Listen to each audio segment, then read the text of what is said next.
As much of Scotland's going to be bright with sunny spells and scattered showers. Feeling quite fresh, though a little bit cooler here with 12 degrees. That should be about average from mid-April. There's going to be a fairly bright afternoon across Northern Ireland with perhaps a few showers developing from time to time. So across the day, showers will continue this evening and across the north and the west of the UK. It should be dry elsewhere. That's how the weather's shaping up for the rest of the day. I'm Darren McCaffrey and join me on The Briefing Monday to Thursday at 3 p.m.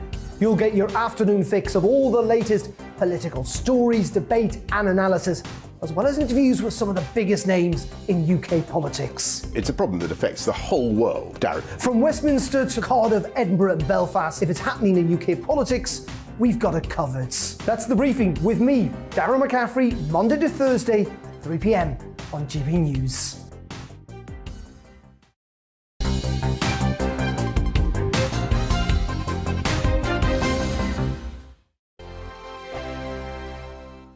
Hello, I'm Michelle Dewberry and you can join me every weekday 6 till 7 on Jubes and Kerr. Me and my panel will get stuck right into the day's events and I can tell you, in fact, I can warn you, expect some robust debate, some strong opinions and perspectives from both sides of the fence. It's about you at home as well. I love to read out all of your comments, or at least as many as I can. So join me, Michelle Dewberry, Monday to Friday, 6 till 7 on Jubes and Kerr. On radio, they call it the drive time slot, 4 p.m. until 6 p.m. as listeners head home. It's that part of the schedule when the dust of the day's events begin to clarify, and we try to make sense of it for you. Brazier is drive time for radio and TV. It's fast, it's punchy, it's opinionated, there's a Brazier angle and a little bit of levity. That's the question. That's two questions, actually. That's Brazier, Monday to Thursday, 4 till 6 on GB News. Hello, I'm Patrick Christie's. And I'm Mercy Moroki. Make sure that you join us Monday to Thursday, 10 a.m. until midday, right here on GB News for To The Point.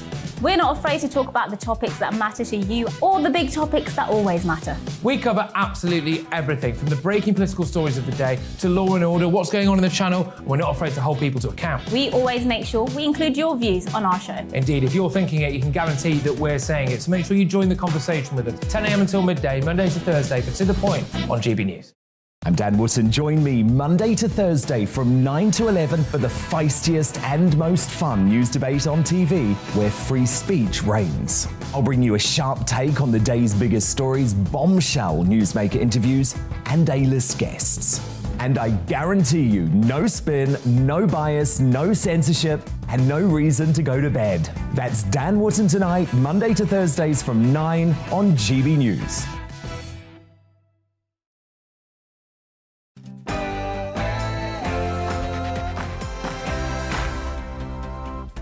Hello and welcome. This is Real Britain with me, Darren Grimes, on telly, DAB and online. Today we'll be discussing whether the NHS is fit for purpose after waiting lists hit a record high with thousands sitting in A&E for over 12 hours. Plus, is it right for the government to ban limitless sugary drink refills during a cost of living crisis? We'll speak to a leading nutritionist on the matter. But first, it's the news with Rosie Wright.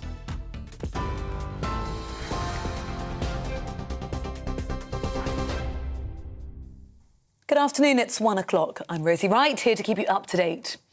The family of a former British Army soldier who was captured by Russian forces in the city of Mariupol is urging that he's treated as a prisoner of war in accordance with international rules. Sean Pinner and another captured British national, Aidan Aislinn, appeared on Russian state TV today, asking Boris Johnson to help bring them home in exchange for pro-Russian politician Viktor Medvedchuk. Jason Filijak is a former colleague of both of the soldiers. Earlier, he told us on GB News the pair wanted to fight in eastern Ukraine to defend democracy. I believe in the beginning they said if they found any foreign fighters that they would just treat them as terrorists, which unfortunately we know for Russia is execution on the spot. So we're lucky that these two are still alive. In fact, their social media presence has probably helped keep them alive. But as we see now, they are being used as a Russian mouthpiece for their propaganda. Well, Russia has renewed its assault on western and southern regions in Ukraine. Lviv's mayor says at least 7 people have been killed after 5 missile strikes hit the city overnight. Ukraine's Deputy Prime Minister says for the second day in a row, no evacuation corridors have been opened. Well, a Ukrainian MP based in Odessa, Alexei Gonkoncharo, told us that Ukrainian soldiers have ignored a Russian ultimatum to lay down arms in the besieged port city of Mariupol. The worst situation is in Mariupol, where Ukrainian fighters are continuing to fight and they refuse to surrender. And that is absolutely heroical. But what is the problem? That many civilians in the city, they don't have a possibility to leave the city, to save their lives, to come to safety. And that is Russian style of war. Humanitarian catastrophe, war crimes, devastations, terrorizing of the civilians. The Home Secretary has challenged her critics of her planning to send migrants to Rwanda, for those critics to come up with a better idea. Writing a joint article in The Times with the Rwandan Foreign Minister, Priti Patel reiterated that her controversial plans were bold and innovative. Well, that was after the leader of the Church of England, Justin Welby, said the proposals were ungodly and raised serious ethical questions. Kevin Saunders, former Chief Immigration Officer for UK Border Force at Calais, says this should break the cycle of people smugglers pushing people across the channel. This is the answer because would you pay £10,000 to get into a boat, to come to the UK, to be told you're going to Rwanda? Well, I certainly wouldn't. People are being put into boats that aren't seaworthy to come across the busiest shipping lane in the world. This is what we've got to stop. The Prime Minister is going to face MPs in the Commons tomorrow in his first appearance since he and the Chancellor were fined for coronavirus violations for a gathering held in the Cabinet Room in June 2020. Boris Johnson's expected to urge MPs to move on from Partygate, insisting there are bigger issues to focus on. Well, Conservative MP Greg Hands told GBNews Boris Johnson is looking forward to being questioned by MPs after the Easter recess. The fact that he has apologised, he's paid the fine, he's expressed regret at what has happened, but equally I think he wants to outline how he's getting on with the job and how the government is getting on with the job. But I'm sure he's relishing the chance to be back in the Commons explaining to MPs. The final coronavirus restrictions in Scotland are lifted today. There's no longer a legal requirement to wear a face mask on public transport and in public places.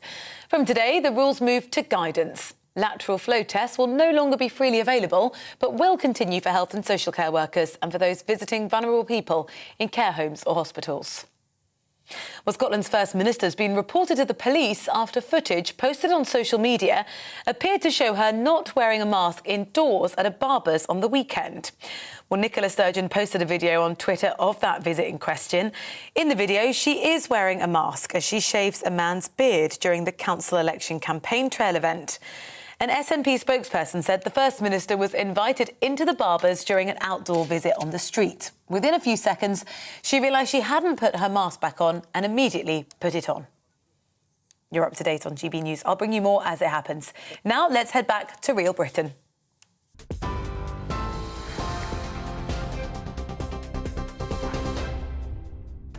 Happy Easter and welcome to Real Britain with me, Darren Grimes. Here's what's coming up on the show. The number of people on NHS waiting list reaches a record new high with over 20,000 individuals waiting around 2 years for routine operations and treatment.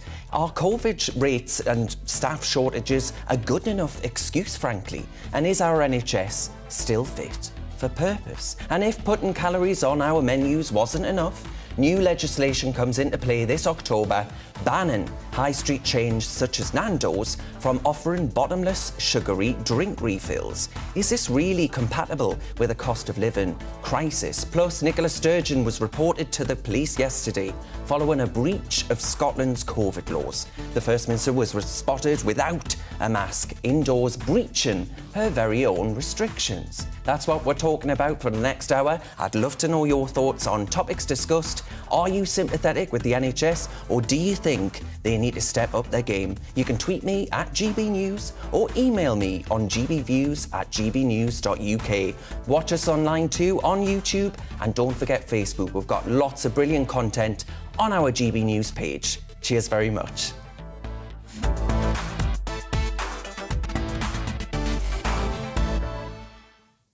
This Easter Monday, I'm reminded that we've long since said goodbye to God and gospel and instead ushered in the creed of diversity and identity politics. Reports today suggest Priti Patel may have hinted at a possible change to the Prevent scheme, the government's besieged anti-extremism programme. I was reminded of how reluctant we are to question this diversity orthodoxy in a way in which we aren't afraid to call out the religious orthodoxies of our nation's past. The Prevent scheme, it's failed to do its job in a list of horrific murders over recent times. Murders that we no longer speak of or think to remember because it isn't politically correct to do so. Murders like that of Joe Ritchie Bennett, David Wales and James Furlong in Redden during the first lockdown of June 2020, 3 gay men all stabbed to death, their murderer dismissed his victims, according to the Mail, as wrong-uns and they deserved it. The murderer was sentenced to a whole life order, meaning he'll likely spend the rest of his life behind bars. It's not, if you ask me, I cannot imagine what it must be like for the family. But I doubt you even remember these men, because we've become, as a nation, I'm afraid, so very desensitised to such attacks and murders. The Tory MP, Sir David Amess, a fighter for Southend and, by all accounts, a decent, hard-working bloke that we were lucky to have had dedicate his life to the mercy of the ballot box. His constituents and the House of Commons were really lucky and fortunate to have him. Only 6 months ago, whilst he was at a surgery meeting in his constituency, he was stabbed more than 20 times. I repeat, 20 times by a man that had plotted to kill an MP for voting to bomb the murderous and barbaric ISIS in Syria. This man was also sentenced to a whole life order for this brutal murder. Both of these men were referred to the Prevent Counter-Extremism programme on both occasions. The programme actually failed to recognise the threat that these men still pose to society. There's now been an independent review commissioned, delayed time and again, kicked down the road like the ultimate political hot potato. Not good enough. According to The Times, in research published today, 7 of the 13 terrorist attacks in the past 5 years were carried out by offenders that were known to Prevent. And Islamic extremists made up more than 2/3 of the 229 terrorists in custody last year. I don't think you'd know any of those things because we're simply not allowed to talk about them. Now, I'm not for a moment suggesting that all acts of terror are committed in the name of Islamic extremism.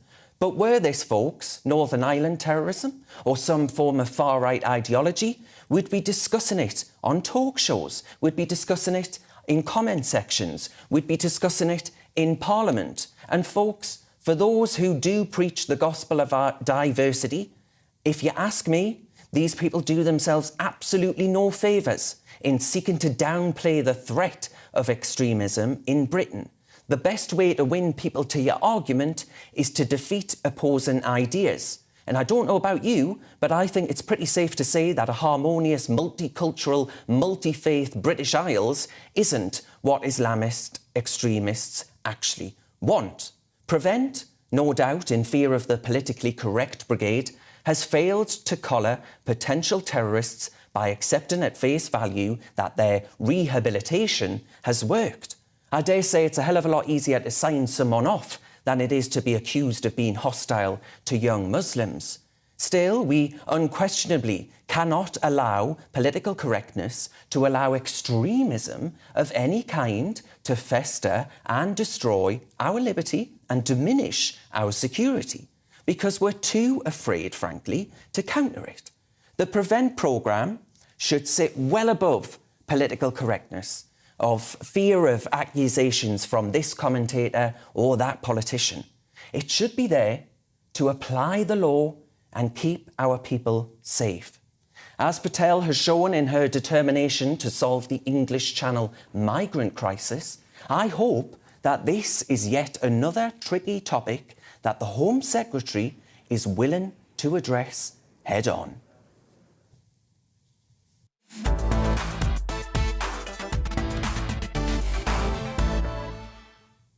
Now, folks, as we're going through a cost of living crisis, the most severe that many of us have ever seen, you'd think we would be all grateful for any chance to save a few quid. Well, at the start of the month, I posed the question, is now really the time to ban promotions on cheap meat?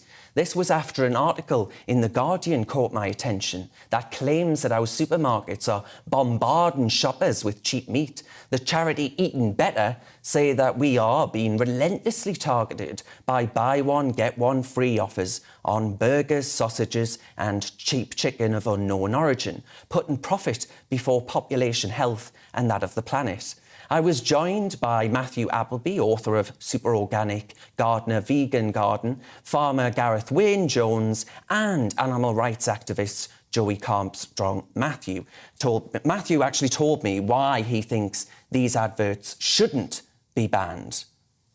Meat is more expensive than veg to buy. So, you know, there's a 40% less cost if you eat vegetables and don't eat meat. So I'd suggest that, you know, meat is expensive. So, you know, cheap meat is not necessarily good for the environment and good for people's health. It has a wider cost, animal rights too. So, yeah, I mean, I think eating vegetables is cheaper. Loads of studies have found this out. So maybe think about that. Gareth, what do you think? It's about a balanced diet, isn't it? You know, and getting the right nutrition. And that's really important. I'm a livestock farmer up here, you know, we're in the middle of lambing and calving. Them lambs now will be ready from August onwards. And, you know, that's what pays my bills, keeps the roof above my head. And, you know, we're very, very lucky in this country that we're supported by the British public. You know, meat is very, very nutritious, especially grass fed, you know, lamb or beef. I keep a little bit of pigs as well, so they get some of the, you know, the stuff that comes from my vegetable plot that we don't want. And I use the manure as well from the back end of the cows to grow my veg. So all that is the circle of life, and that is a very important part of going forward. We need to educate people, you know, to buy proper meat that's produced in an ethical, sustainable and regenerative way. And I think we can do this by working together and making sure that the public get the right message. Gareth, how hard would you be hit if Joey, we're going to come to Joey in a second, but if Joey and his clan got their way and actually your industry was redundant, you're done for? They're about 3 to 5% of the population, so I'm not worried about little Joey, to be honest with you. What we carry on is, you know, we get the support. The majority of the British public are behind us. And, you know, I was getting maybe £4 a kilo last 2 years ago. We're up to £6 and £7 a kilo for lamb. You know, the demand's out there. Everybody's shouting for it because they know it's sustainable. It's really healthy for you. You know, it's full of top quality protein, nutrition, all the vitamins you want. So, you know, I'm not worried one iota about Joey and his little gang, to be honest with you. Joey, I'm going to let you come in now. Are you worried about the impact that encouraging the British people to get off meat would actually have on farmers and actually some of the poorest people in society that would have to potentially go for more expensive vegan-friendly products?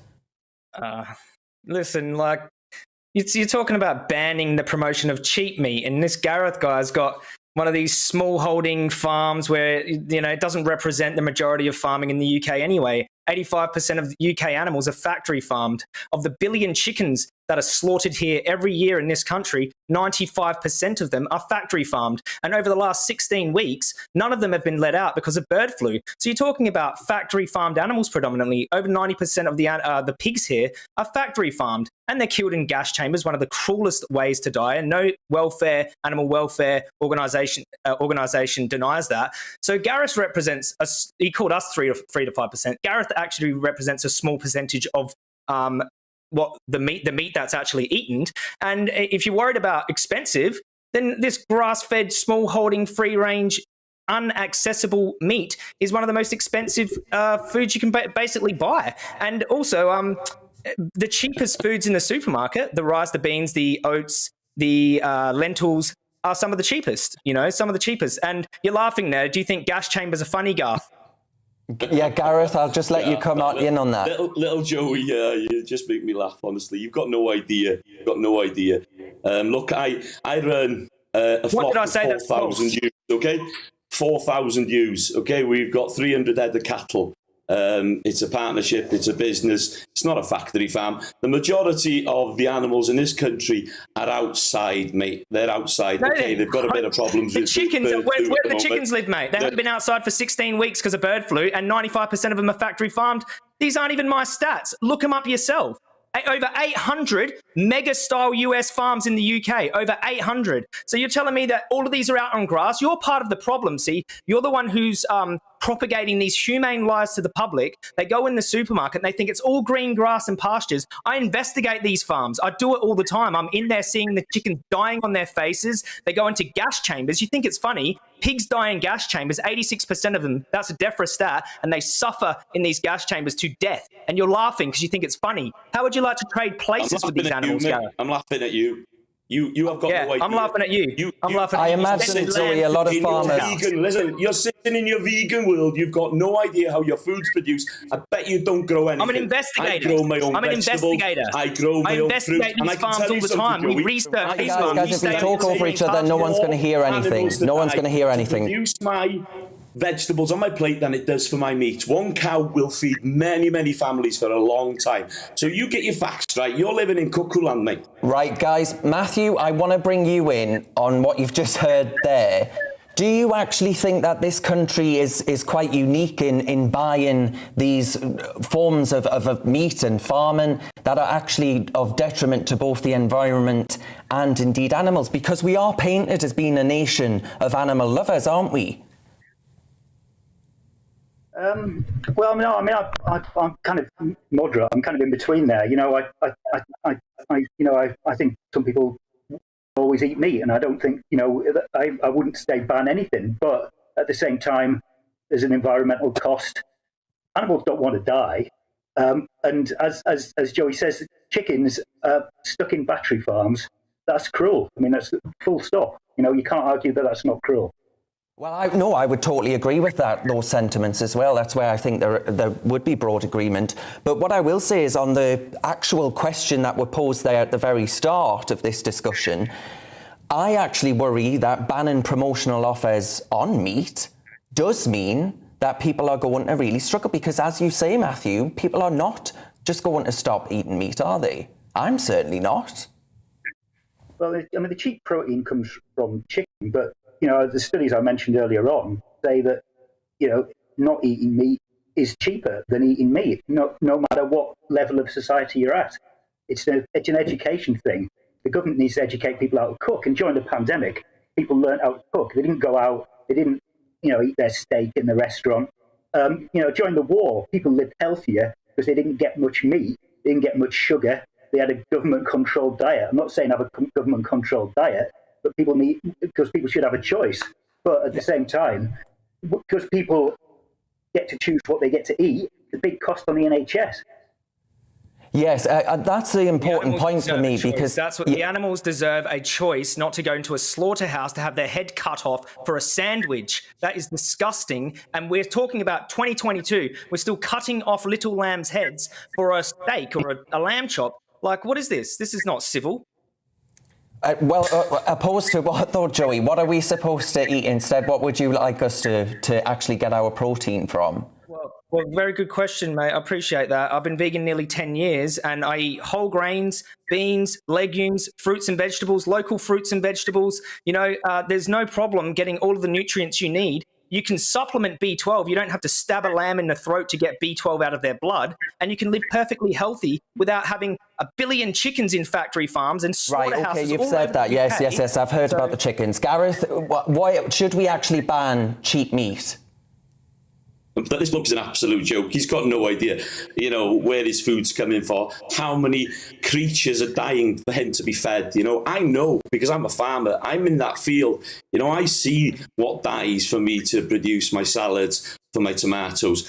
Everything has got a cost. Everything will have a death toll on it. And Joey sits there as the perfect person that thinks that he's saving, in Manchester, buying his local produce. I bet he's never grown anything. I bet he's never put his hands in the soil. He hasn't got no understanding of agriculture, farming, and how important livestock is in that have a death toll to them too. I've had a hike of artificial fertiliser, which has doubled, okay? So we've gone from £240 per tonne to over £1,000 a tonne. Yeah. Half the food in the world is produced from artificial fertiliser. We need our livestock, we need our manure more than ever to go forward, to grow our vegetables, to grow our salads, to grow our crops. You need Joey doesn't understand this. He has to start to listen to the people that are working the land and that are feeding him every single day. Because that's what farmers are doing. We're feeding you, Joey. Thank you, Gareth. Joey, very briefly, please, last word to you. Well, in Manchester here, there's a gas chamber that kills pigs and they scream. You can hear them screaming. It's aversive to them. I don't know how you justify that by saying, we need their manure. Just because you need manure for the ground doesn't mean you need to murder all those animals in slaughterhouses. I mean, you just like to avoid the slaughterhouse, and a lot of people do. People like Gareth, they propagate humane lies to the public and they get sold this cheap meat. Factory farming is disgusting in this country, just like any other country. And I'm an investigator. I see it all the time, and I see all these false advertisements, and people just got to wake up. Right. Joey Carbstrong, Gareth Wynne, and Jones, and Matthew Appleby. Thank you very much for your time. Quite the fiery debate there, wasn't it? I'd love to know how you're coping, though, with the cost of living crisis, because I know many are struggling. Now, there's plenty more to come this afternoon on Real Britain. Next, we'll be looking at the biggest sporting stories hitting the headlines, including the dramatic FA Cup semi-final. But first, let's have a look at the weather. Let's look ahead to the weather this afternoon. The UK's looking dry for many, but the risk of a few showers across the north and the west. Let's take a look at the details. Southwest England will see quite a few showers this afternoon. There will be some bright and sunny spells developing at times. Feeling fresher, though. What about southeast England and the London area? There's going to be plenty of warm, hazy sunshine and some light winds too. Temperatures there reaching around 18 Celsius. Let's head over to Wales. There's going to be plenty of sunny spells this afternoon. Also the risk of showers, which could be quite heavy at times. If we cross up now to the Midlands and up to the northwest of England, it's going to be dry for most of us with some sunshine here as well. A few showers around, but if they are, they should be light in nature while they hang around. Highs around 14 degrees. In the northeast of England, there's going to be plenty of sunshine, but do have an umbrella in case of the odd shower. Feeling pleasant, though, when the sun is shining with highs of 14. Rain is clearing over the Shetlands this afternoon. Otherwise, much of Scotland's going to be bright with sunny spells and scattered showers. Feeling quite fresh, though, a little bit cooler here with 12 degrees. That should be about average from mid-April. There's going to be a fairly bright afternoon across Northern Ireland, with perhaps a few showers developing from time to time. So across the day, showers will continue this evening and across the north and the west of the UK. It should be dry elsewhere. That's how the weather's shaping up for the rest of the day.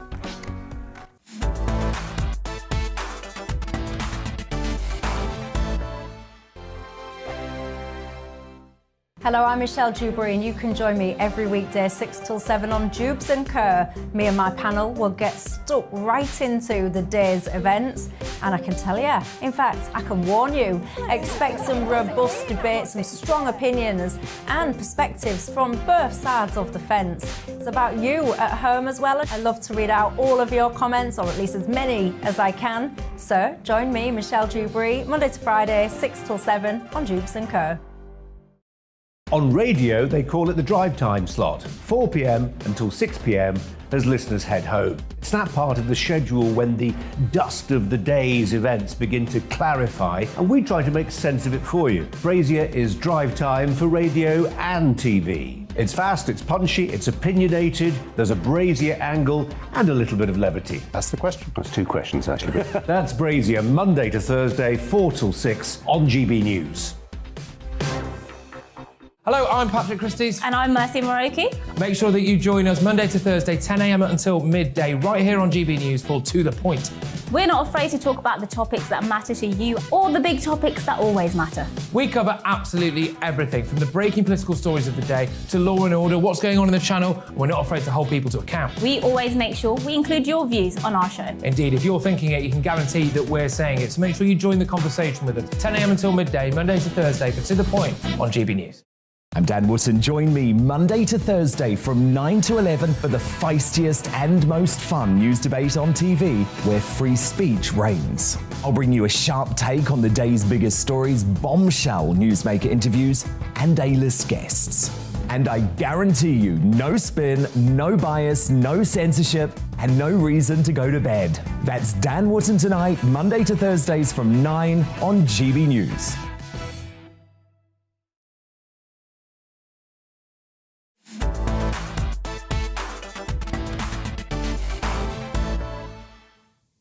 Welcome back. Cheers very much for your company. Now, folks, it's been a big weekend in the sporting world, from a rather thrilling FA Cup semi-final to Joe Root resigning as England Test captain. Joining me here to discuss the latest, all of those topics and more, is the fantastic sports journalist, Ben Jacobs. Hello, Ben. Thank you very much for joining me. Now, you watched the Liverpool versus Man City FA Cup semi-final. Were there any surprises? Did you expect Man City to experience this defeat?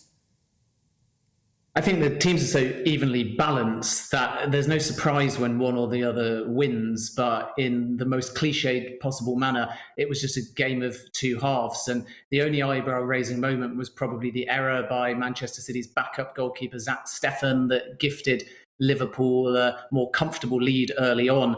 And then Jurgen Klopp's side were fantastic in the opening half. And from 3-0 up, it looked like it was cut and dry and Liverpool would be cruising into the FA Cup semi-final. But then what we saw is the quality of Manchester City and their spirit and just how even these sides are. And they fought back really well. And even in the dying moments, they pulled it back to 3-2, and Raheem Sterling had an opportunity that could have made it 3-3. And given that we'd come off the back of a league game between these sides, which finished 2-2, we knew that it would be intense and even. So the only thing we perhaps weren't expecting was the defensive error and so many goals in the match, because even though both of these sides are very offensively strong, they also don't tend to concede too many goals, especially not sloppy ones. But this was a cup tie, so Manchester City, when 3-0 down, were always going to have nothing to lose, and they made a real game of it. And from their perspective, obviously hugely disappointed, but still in pole position to win the Premier League. And from Liverpool's perspective, the quadruple is still on.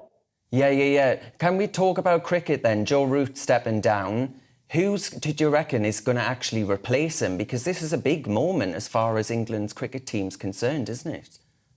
It really is. And we've seen in the last 24 hours, Rob Key appointed as managing director of English cricket as well. And that's going to be significant to the long-term strategy. But as far as the replacement is concerned, there's a few contenders in the mix, really, many of whom have got both pros and cons. And I think that's what makes it so interesting. So Ben Stokes is maybe the favourite, but I think many cricket fans will see him as a little bit of a risky pick, especially because of his injury track record. And historically, you don't always want an England captain that has to shoulder the captaincy and the burden of production as well. And Stokes falls into that category. And then you've got Stuart Broad, who would be a very good choice, but only perhaps in the short term. And a lot of people will tout Sam Billings as well, because he's the Kent captain. So you've got leadership experience there as well. And he could be a very logical choice. Playing in the Indian Premier League doesn't necessarily help him comparative to county championship cricket, but definitely a name to watch over the coming weeks. And then you'll have Johnny Bairstow, James Vince, and maybe Zach Crawley also mentioned as well. So I think if England are, say, safe As long as he's fit, then you're looking at Ben Stokes. If they're short-termist, you're looking at Stuart Broad. And if they're thinking about long-term strategy, then don't rule out Billings. I think those are the three names that I would be focusing on. One to watch. Now, I don't want you to storm off my show when I say this, but I want to talk about Newcastle United doing quite well. The Leicester game yesterday, does it look like Newcastle are now destined to stay up in the Premier League?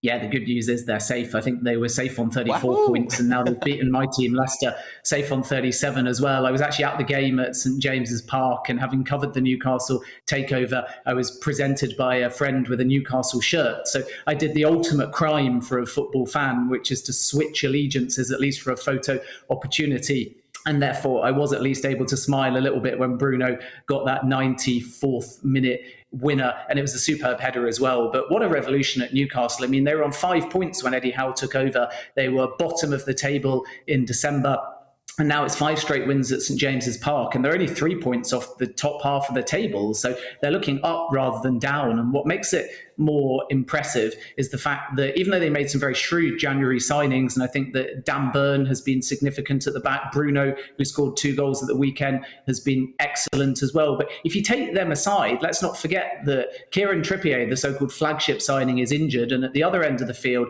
Callum Wilson is also out of the side. So they're on this run without 2 of their most influential and star players, and there's just a momentum to the side. And when Newcastle are flying, and there's a feel-good factor, which there is under this new ownership and Eddie Howe, particularly at home, they're very difficult to beat because of the culture of the football club and the atmosphere. So there's no chance of them going down. And actually, if I was a betting man, I'd say Newcastle United will sneak into the top half of the table come the end of the season. Well, there we are. I mean, there is no nicer a prediction, I can tell you that much. Thank you very much, Ben Jacobs, sports journalist, for your company today. You're with GB News on TV and DAB radio. Next, we'll be discussing whether the NHS is fit for purpose.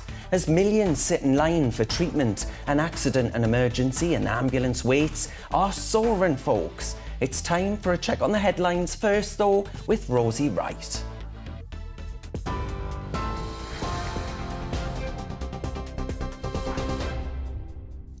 Good afternoon, it's 1:33. I'm Rosie Wright, here to keep you up to date. The family of a former British Army soldier who was captured by Russian forces in Mariupol is urging that he's treated as a prisoner of war in accordance with international rules. Sean Pinner and another captured British national both appeared on Russian state TV today, asking Boris Johnson to help bring them home in exchange for pro-Russian politician Viktor Medvedchuk.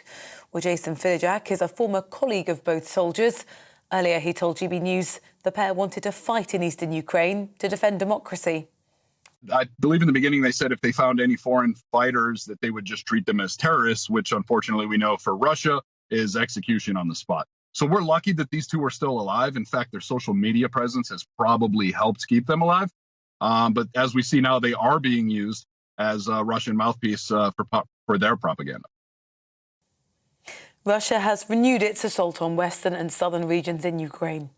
Lviv's mayor says at least 7 people have been killed after 5 missile strikes hit the city overnight. Ukraine's Deputy Prime Minister says for the second day in a row, no evacuation corridors have been opened. The Home Secretary says critics of her plan to send migrants to Rwanda have failed to offer their own solutions. It's after the leader of the Church of England, Justin Welby, said the proposals were ungodly and that they raised serious ethical questions. Shanghai is reporting that 3 people infected with COVID-19 died yesterday. This is the first time the Chinese city has reported deaths among coronavirus patients since it entered lockdown in March. In Scotland, the final coronavirus restrictions are being lifted today. People will no longer be legally required to wear face masks. From today, the rules change to guidance only. You're up to date on GB News, but on your TV, on 9 and DAB Plus radio. Shortly, we'll be back to Real Britain.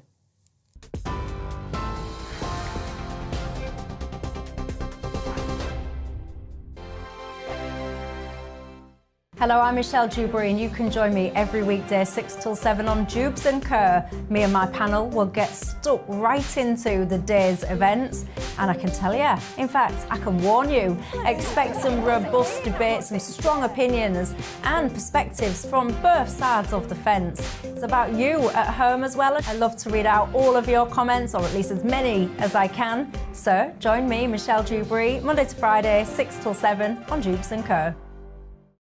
On radio, they call it the drive time slot, 4 p.m. until 6 p.m. as listeners head home. It's that part of the schedule when the dust of the day's events begin to clarify, and we try to make sense of it for you. Brazier is drive time for radio and TV. It's fast, it's punchy, it's opinionated, there's a Brazier angle and a little bit of levity. That's the question. That's two questions, actually. That's Brazier, Monday to Thursday, 4 till 6 on GB News. Hello, I'm Patrick Christie's. And I'm Mercy Moroki. Make sure that you join us Monday to Thursday, 10 a.m. until midday, right here on GB News for To The Point. We're not afraid to talk about the topics that matter to you or the big topics that always matter. We cover absolutely everything, from the breaking political stories of the day to law and order, what's going on in the channel. We're not afraid to hold people to account. We always make sure we include your views on our show. Indeed, if you're thinking it, you can guarantee that we're saying it. So make sure you join the conversation with us, 10 a.m. until midday, Monday to Thursday, for To The Point on GB News. I'm Dan Wootton. Join me Monday to Thursday from 9 to 11 for the feistiest and most fun news debate on TV, where free speech reigns. I'll bring you a sharp take on the day's biggest stories, bombshell newsmaker interviews, and A-list guests. And I guarantee you, no spin, no bias, no censorship, and no reason to go to bed. That's Dan Wootton tonight, Monday to Thursdays from 9 on GB News.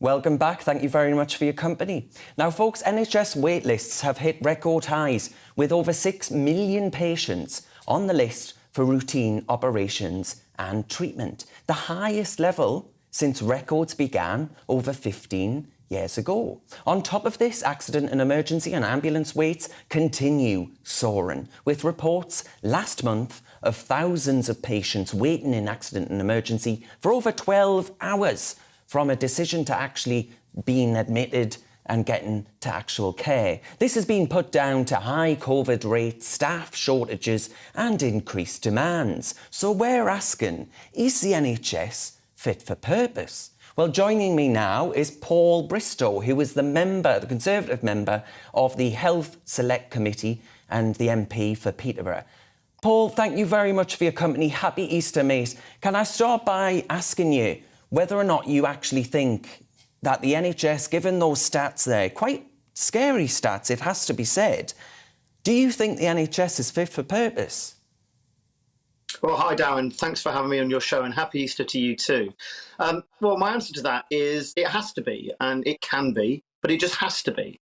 And I think it's just worth just giving a little bit of context to kind of where we are at the moment in terms of health spending, because I think only the most unsporting of political commentators would say that the NHS doesn't have enough money.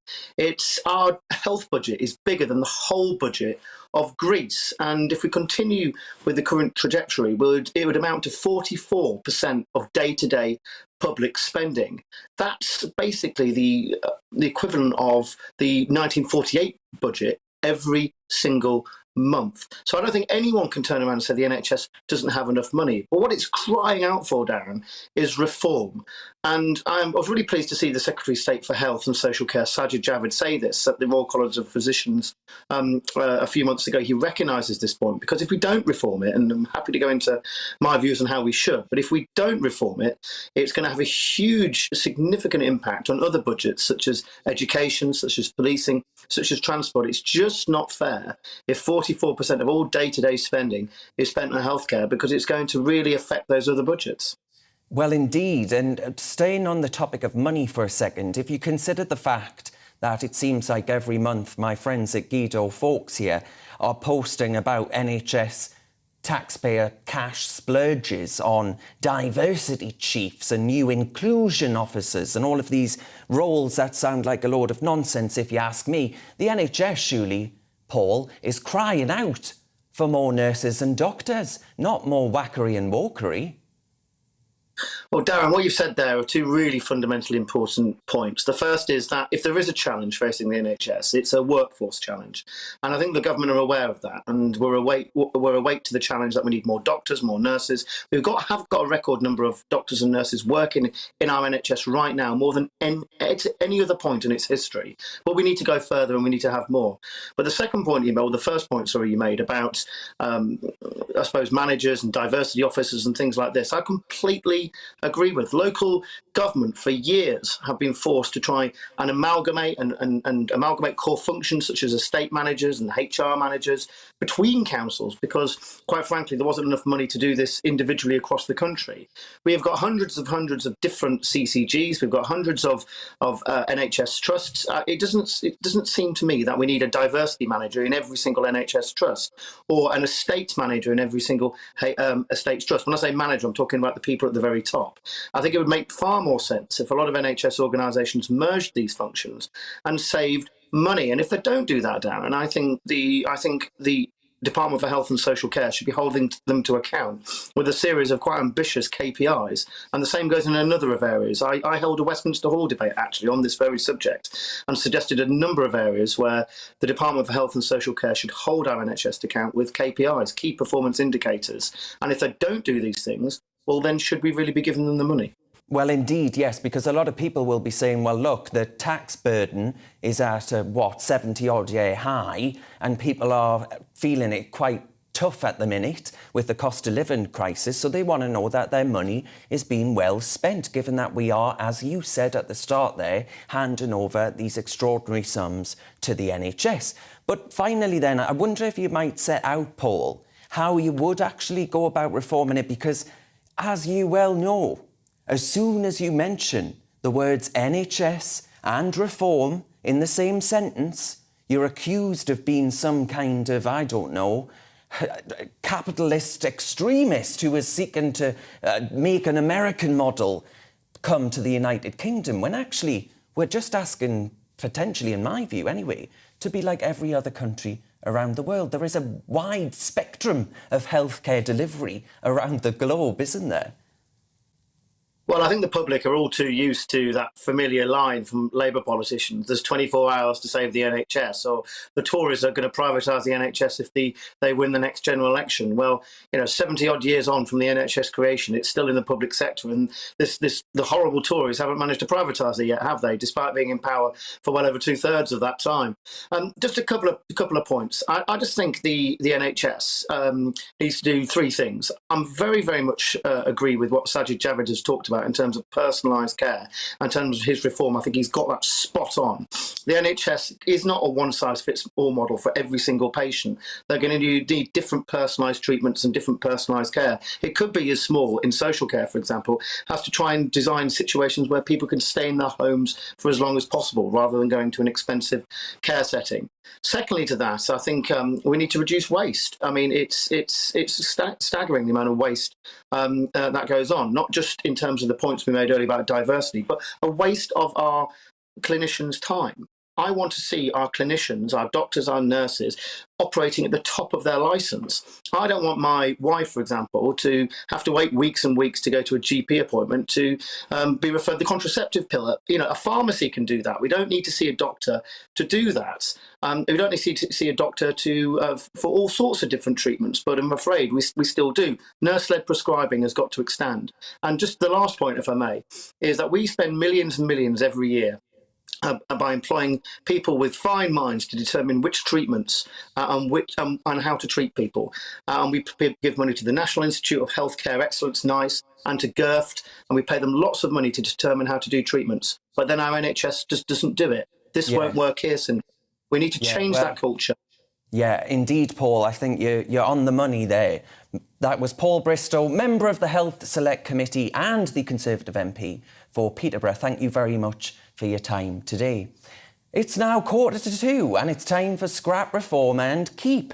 Nando's fans won't be happy as the popular chicken chain announces a ban on unlimited sugary drink refills from October the 1st. This comes into play as the part of the government's package on new HFSS legislation. I think that means high in fat, sugar and salt, which targets the sale of products high in all of those things in an attempt to actually tackle Britain's growing obesity problem. During lockdown, folks, apparently being sat on our bottoms all day wasn't great for us. But is this sensible amid a cost of living crisis? Thousands of people out there, you all get in touch. You're concerned about being able to afford your next meal, some of you, and this is squeezing the nation's pockets further. So is it really the best time to be doing something like this? Well, I'm joined now to talk about it with our favourite nutritionist, Monica Price. Hiya, Monica. Thank you very much for your company. Monica, can I just say, is there any evidence, first of all, and you'll be acutely aware of this, to suggest that the sugar tax has actually had an impact on perhaps persuading people to drink alternative sugar-free drinks? Yeah, that's a really good question, actually, Darren, because what's happened is with the soft drinks industry tax, that's its official name, what's come about is that the government, I think, hoped for the fact that we would start consuming less of these soft drinks. Unfortunately, that's not happened. They did a study in 2019, just before kind of around COVID, and they found that actually consumers were still buying the soft drinks. But the good thing is the sugar has been reduced by about 10% per household. And so that's good. So really, it's a win-win for both the food industry and the public health, because the food industry were very concerned when this tax came about that people would stop buying these soft drinks altogether. Well, that's not happened at all. And of course, the public health will be really happy because we're actually consuming less sugar in our drinks now because of this tax. They've had to reduce the amount of sugar that they put into our soft drinks. So it hasn't worked, I don't think, in the way that they wanted it to work, the government. But Darren, I don't think it is going to work. When you're trying to dictate to people what they should drink and what they should eat, it's very, very difficult. Nobody likes to be told what to do, and least to be told. I think as well, COVID has had this sort of effect on people where they kind of think, I've been locked up for 2 years. I'm actually going to do what I like. And I think that attitude has come across in all sort of ways of life. But in this, with obviously focusing on obesity, because unfortunately, because we were all locked down, we all put on more weight. The average person, I think it's 1 in 3 and 1 in 2 put on more weight. So depending on your age. So because of that, we have to do something about it. And things like, the Nando's and Wetherspoons, lots of other places where we go to eat and drink have this bottomless drink offer, if you like. Unfortunately, that one has to be scrapped, because if you look at the rising obesity that we have in this country, what we need to do is try to make what should be called as a healthier choice the easier choice. And that's never happened. We always seem to make the ones that are full of fat, sugar and salt, be it food or drink, the most easiest choice for people to buy. And we've got to reverse that, Darren. It's just a bit of reverse psychology, really. It's getting people to understand again how their body works and what's really good for their body. OK, I get that. But at the top of the show, we played a discussion from earlier this month where we were discussing the ban on, an idea on banning buy one, get one free offers on meat and things like this. And there are moves to move buy one, get one free offers away from the fronts of stores and things like this. And I think a lot of viewers watching this will just be saying, at the moment, when I'm struggling to actually pay for everything that's in my basket, I'm not going to fuss over whether or not it contains this or that, or, actually my priority at the moment is just being able to get through until my next pay packet come in. Do you know what I mean, Monica? A lot of people are wondering if this is just out of touch. I think you're absolutely right. I agree with you on that. But the problem is with these buy one, get one free, often it's the foods that are high in fat, sugar and salt. So it would be the crisps, the soft drinks. It'll be the ready meals. It'll be things that are, the sweets, the chocolates. When you look at things like buy one, get one free on meat and fruit and vegetables and things like that, that's a really brilliant way to not only to encourage people to eat more fruit and vegetables and to have more protein. That, it's fantastic. It's good for our health. But unfortunately, Darren, in the supermarkets, what they tend to do, and you'll know this yourself, when you go into any of the supermarkets, they kind of, a couple of years ago, they kind of pulled back from it. But now I'm seeing it slowly creep in again, where we've got all the sugar, all the chocolates, all the sweets right at the till, all the crisps, all the fizzy drinks right on the end aisles, which is that's that top selling aisle. And most of those will be, the buy one, get one frees or really good offers. Why don't they do that on healthier choices?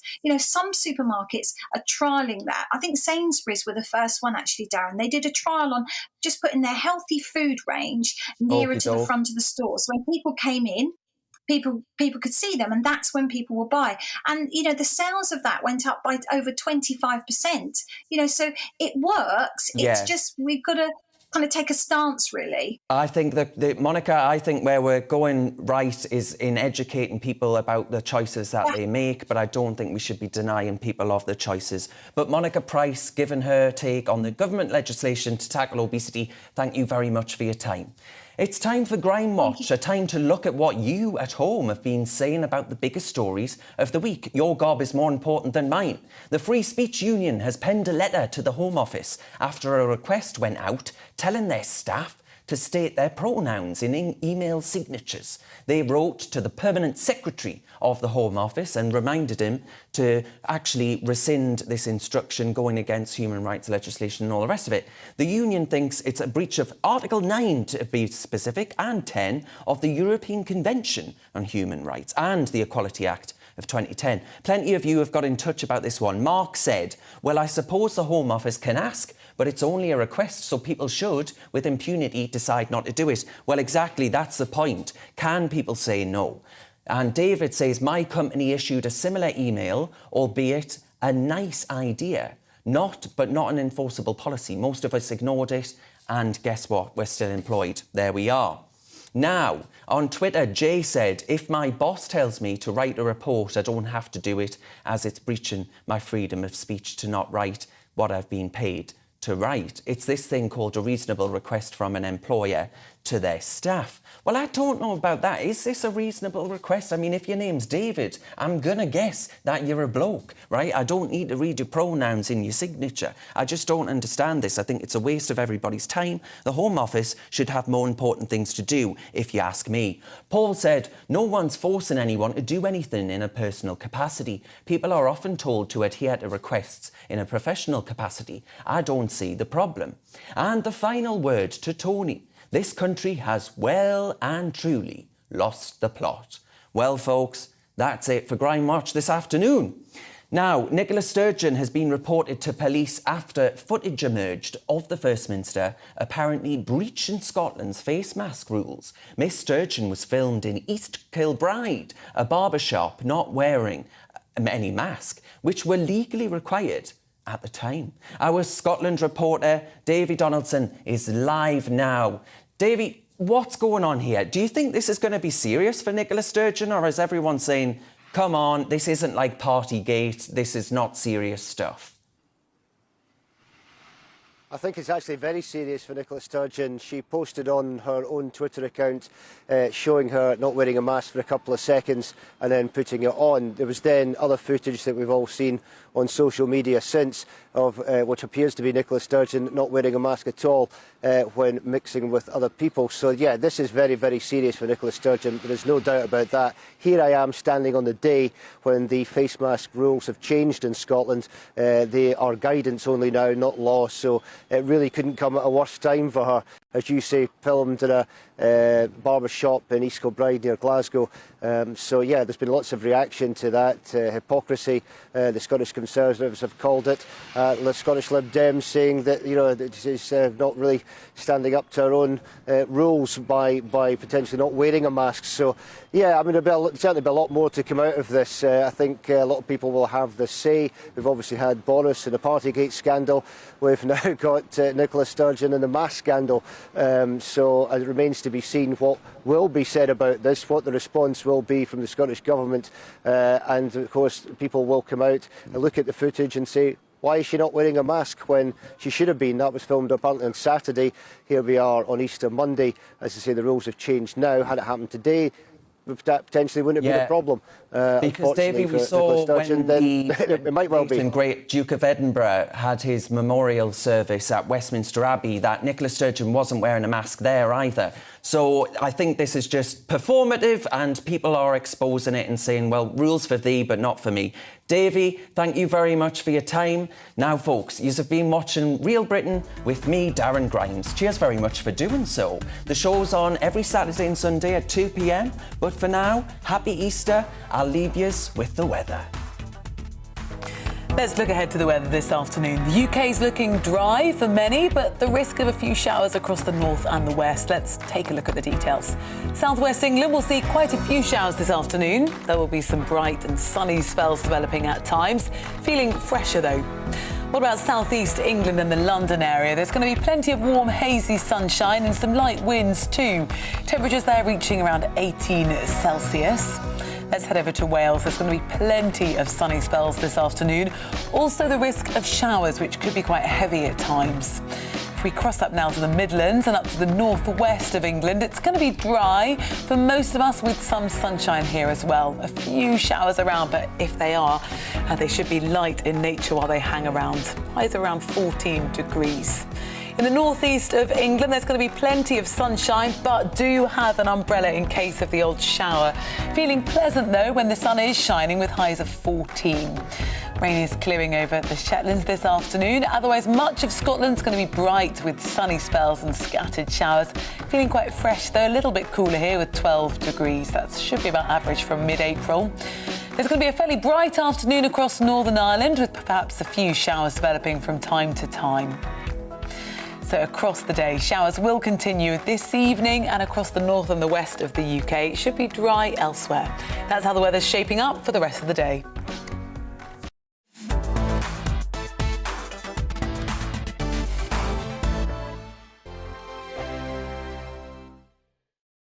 Hello, I'm Michelle Dewberry and you can join me every weekday 6 till 7 on Jubes and Kerr. Me and my panel will get stuck right into the day's events and I can tell you, in fact, I can warn you, expect some robust debates, some strong opinions and perspectives from both sides of the fence. It's about you at home as well. I love to read out all of your comments, or at least as many as I can. So join me, Michelle Dewberry, Monday to Friday, 6 till 7 on Jubes and Kerr.